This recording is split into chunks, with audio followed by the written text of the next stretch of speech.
Welcome back everyone. In this video, we will learn about standard library functions. In my previous video, I had already shared that there are two main types of functions. The first type of functions are user-defined functions. These functions are written by the programmers themselves to fulfill their programming needs, and they do not require any specific header files to be included in order to be used. The second type of functions are standard library functions. These are already built into the programming language and can be directly accessed within the program. You don't need to know what is written inside the body of these functions. All you need to be aware of is what is the name of the function, in which header file this function has been written so that you can include that specific header file in your program, and what parameters to pass inside the function to get the desired functionality. In C++, there is a vast collection of standard library functions, but in this video, I am particularly focusing on the standard mathematical functions that are commonly used in C++ programs. So first of all, let's study about cmath library, which contains these inbuilt mathematical functions. The cmath standard library contains several inbuilt functions which are useful in performing certain mathematical operations.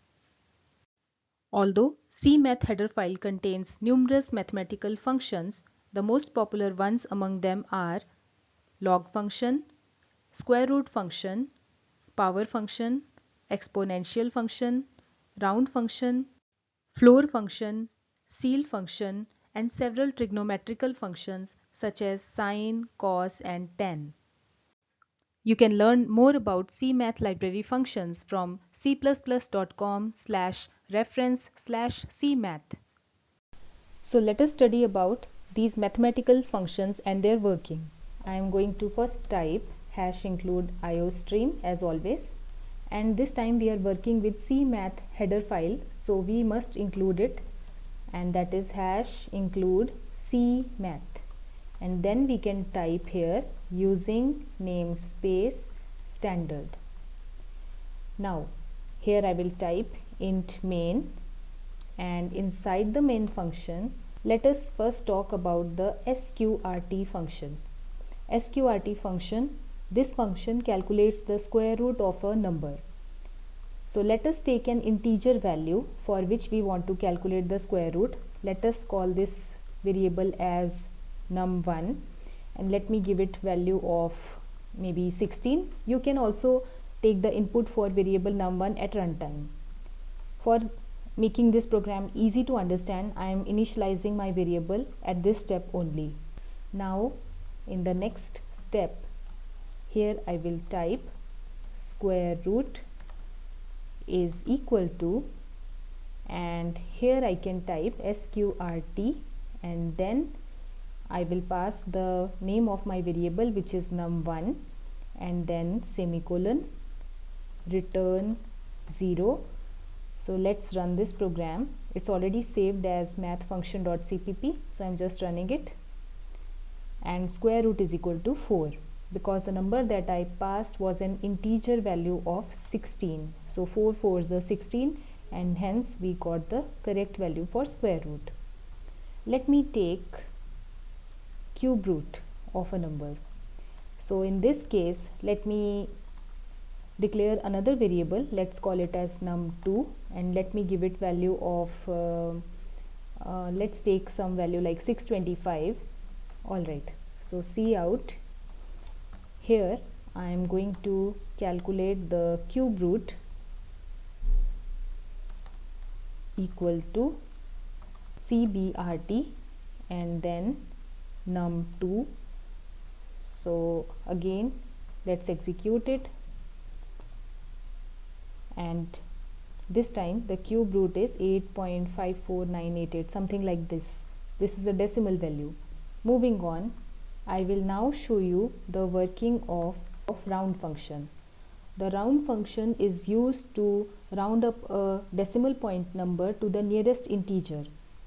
Let us first declare a variable of floating point type. Let's call it as num3. So let's say I am taking some value like 145.67321. You can take any decimal point number, and here I will type cout slash n output of round function is equal to, and here I am typing round, and then I will pass the name of my variable num3, and let's again run it.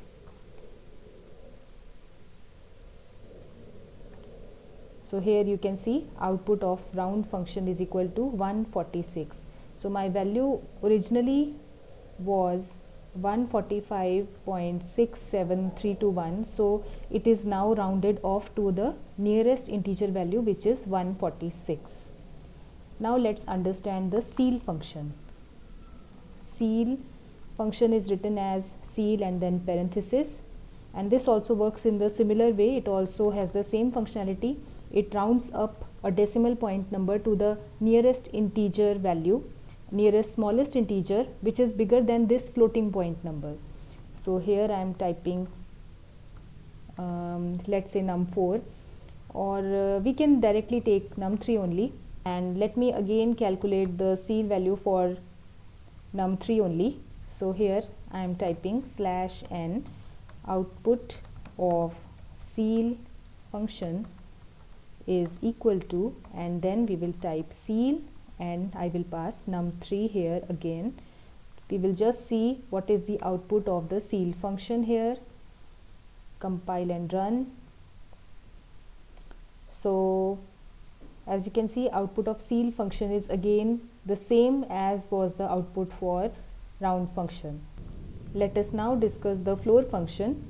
This function is used to round down the value of a decimal point number to the nearest largest integer.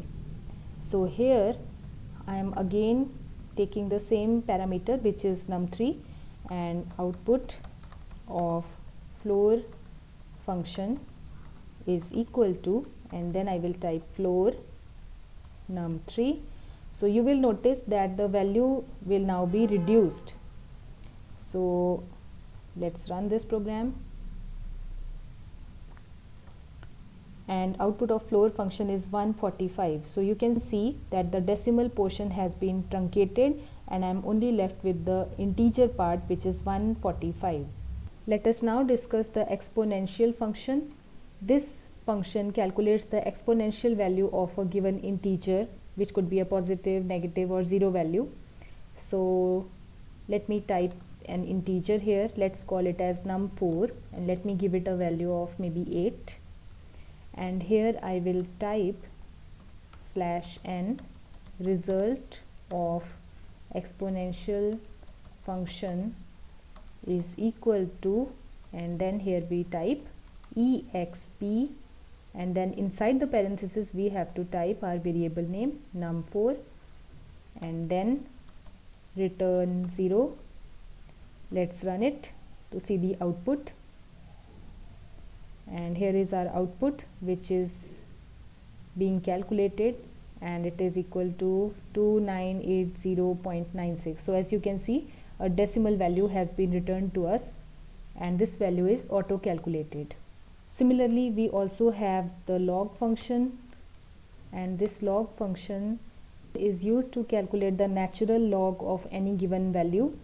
So again I am taking num4 as the parameter, so I'll just type here and slash n logarithm value is equal to, and here log, which is the log function, and inside the parenthesis I will pass num4.